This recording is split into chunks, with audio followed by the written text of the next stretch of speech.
Today, I turn 60, and beneath the surface of the birthday itself, something about this moment feels deeply symbolic to me. Not in the sense of needing life to become mythic, but in the sense that sometimes there are moments when something inside you quietly rearranges itself. And this feels like one of those moments. Uranus and Sedna are together in Gemini. A conjunction connected to voice, truth, memory, consciousness, identity, and the return of what has long remained exiled beneath survival. And perhaps that's why this birthday feels less like an arrival and more like a return. Lately, I've been thinking a great deal about the difference between reinvention and remembrance. Reinvention belongs to personality. Remembrance belongs to the soul. One asks, who do I want to become?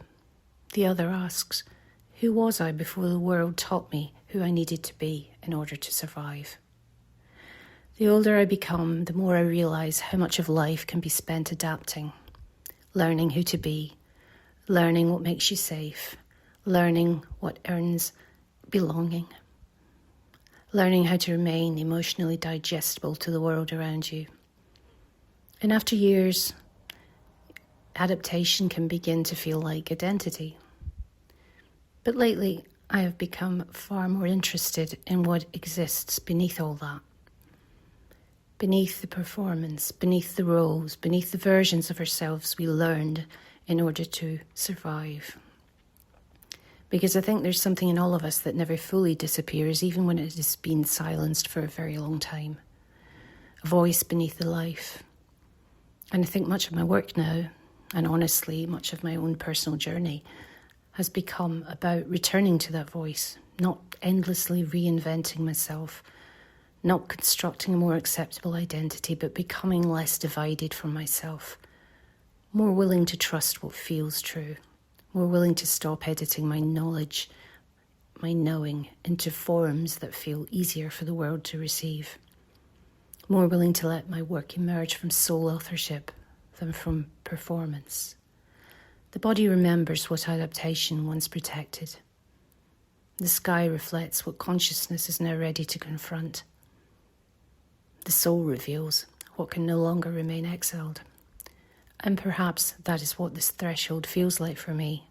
Not the beginning of a completely different life, but the end of abandoning myself in the old ways.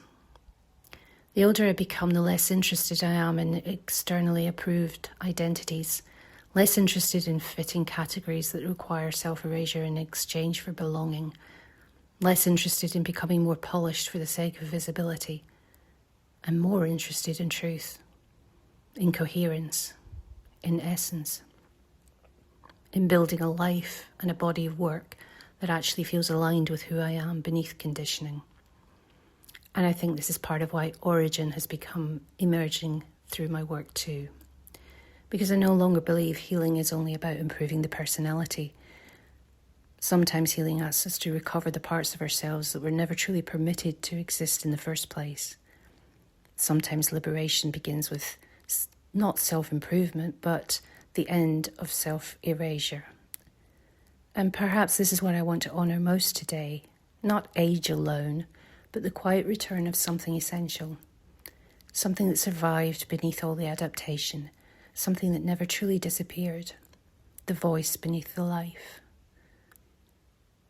And honestly, I think many women are standing at a similar threshold now, a threshold where self-abandonment no longer feels sustainable, where inherited silence no longer feels survivable, where old identities are collapsing beneath the weight of emotional exhaustion, and where something deeper is asking to live, not perfectly, not performatively, but truthfully.